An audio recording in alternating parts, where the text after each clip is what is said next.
Voltamos com o Horizonte Debate e hoje discutimos a polêmica reforma política.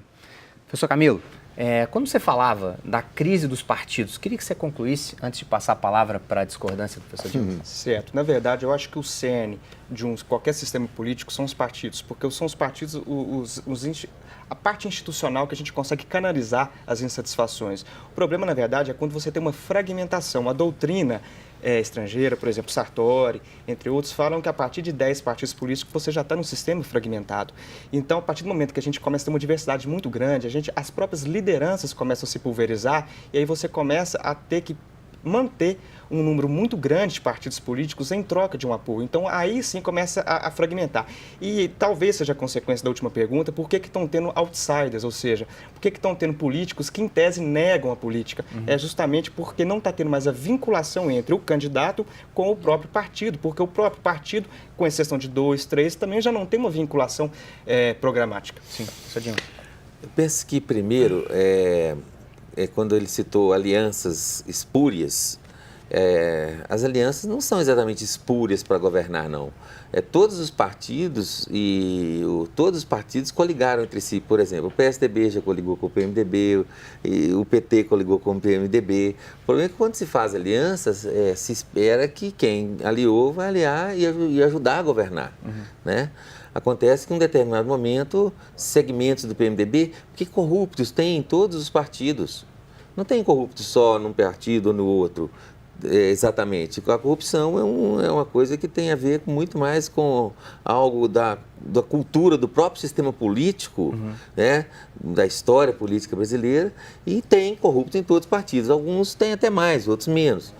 O PMDB é o maior partido, um dos mais antigos, o partido maior. Então, um partido que participou de mais governos, então, normalmente terá mais agentes pelo próprio processo. Então, você não tem uma aliança espúria a princípio, igual querem. Isso é criminalização da ação política. Outra coisa é o seguinte, eu não sou da opinião da redução do número de partidos, não. Eu posso até achar que os partidos devem viver por conta própria e não por conta do Estado. Que os partidos devem ser agremiações que os filiados a ele, que os associados a ele o financiem, né? Mas, por outro lado, a redução do número de partidos, fala assim, 30 é muito, 10 é muito, 20 é muito, essa quantificação aí da quantidade que é boa, né? Eu não sou a favor, não. Nós somos uma sociedade de quantos milhões de habitantes? Olha o tamanho, a pluralidade do nosso país, Agora, a quantidade de problemas que temos. Doutora Luciana, como barrar esse tipo de número de partidos, por exemplo, ou como regular isso? Essa questão que está sendo discutida aqui vai no objeto de uma outra PEC, que é exatamente o fim das coligações. Por que se está propondo o fim das coligações? Exatamente para se evitar que partidos ideologicamente distintos se unam. Porque nós sabemos qual é a realidade partidária hoje. Eu faço uma coligação com um partido, não por identidade ideológica, mas sim porque eu preciso do tempo de TV daquele partido ou muitas vezes de recurso do fundo partidário. Essa que se tornou a real motivação das coligações. Por isso que eu defendo, isso é objeto de outra PEC, não da 77, que de outra PEC para acabar com as coligações.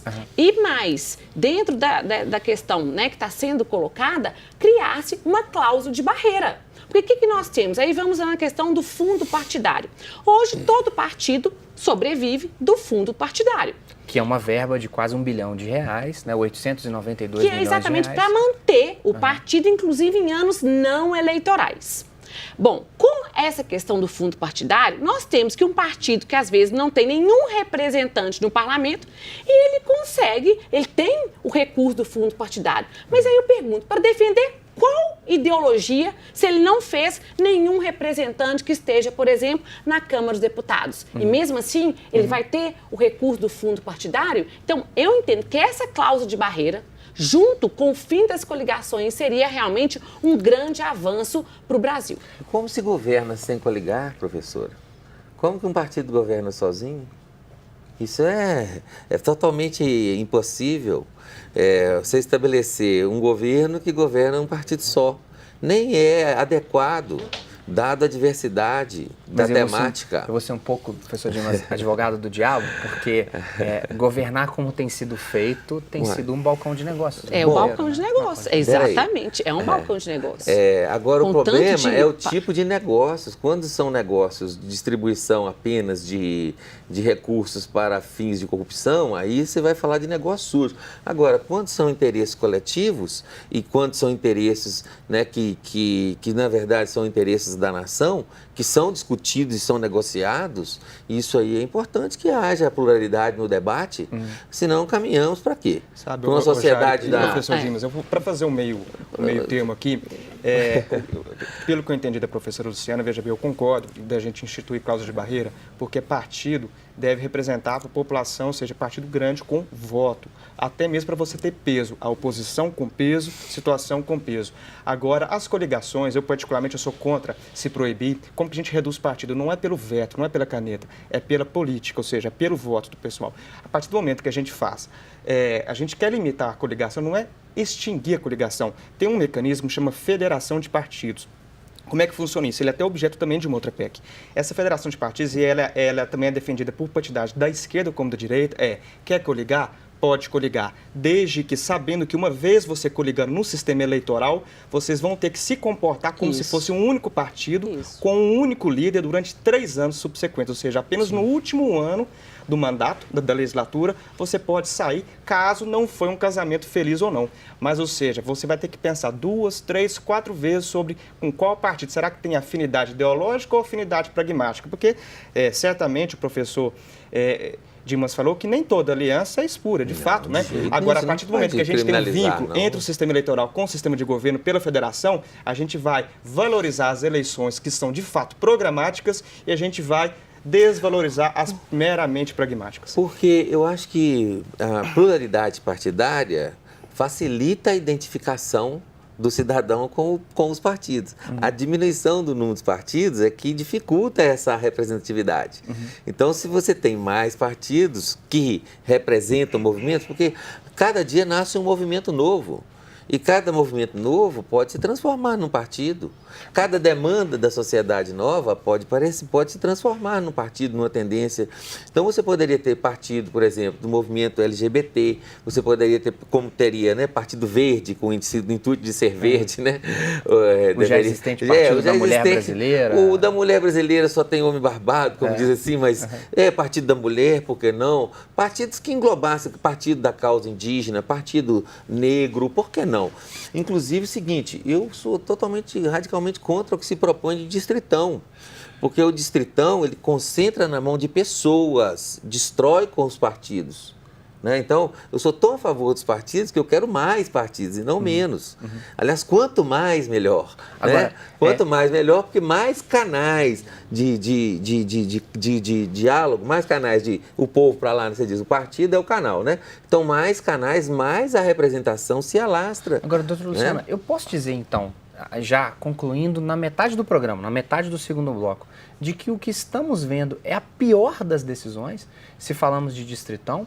O que estamos vendo é a construção de mais uma legislatura onde estaremos... E outra coisa que já queria engrenar nessa pergunta, se as pessoas não se levantam contra 41 centavos absurdos de aumento na gasolina, as pessoas vão se levantar contra isso? Primeiro, para que as pessoas possam se levantar, elas têm que ter conhecimento do que efetivamente está acontecendo nessa proposta de alteração com o distritão. Porque, como o professor Dimas bem disse, o distritão, ele acaba com a figura do partido, uma vez que todo o voto é canalizado exclusivamente para o candidato. Então, o que vai acontecer nas eleições do ano que vem? passando o distritão. Os deputados vão disputar entre si como se fosse, por exemplo, numa cidade do interior, vários candidatos a prefeito, cada um disputando ali a sua esfera do eleitorado. Porque o candidato a deputado mais votado será aquele será eleito caso seja aprovado o distritão. Então, vai se deixar de ter a importância do partido, que é importante hoje, que no sistema proporcional, mesmo que eu vote em um candidato, o meu voto, ele tem peso, porque ele vai para aquela legenda. Então, ele não é desperdiçado. O que não vai acontecer no sistema do distritão. Porque no sistema do distritão, eu votando num candidato, se aquele que já tiver alcançado os votos necessários for eleito, o meu voto é totalmente desprezado. Então, isso aí não contribui em nada para a democracia. Sim. Qual o impacto, assim, com relação a passar o distritão? Qual o impacto para 4 anos, Camilo? Olha, eu penso o seguinte, que o que querem agora é a preservação do que o golpe de Estado está fazendo. O golpe de Estado, ele está diminuindo o Estado, congelamento do gasto social do governo.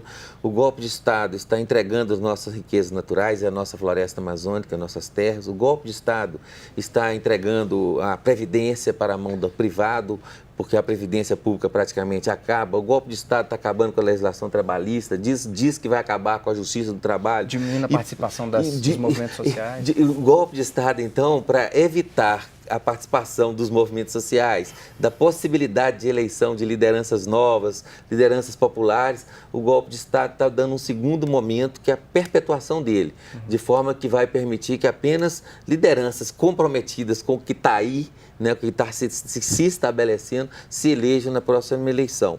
E as próximas eleições devem ser um retorno muito grande do povo brasileiro para poder, inclusive, transformar todas as ações que estão acontecendo nesse momento no Brasil de ações criminosas. Ou seja, tudo que o Temer está fazendo, que o Congresso está fazendo hoje, tem que ser criminalizado posteriormente. E essas pessoas têm que pagar na justiça, porque isso é golpe.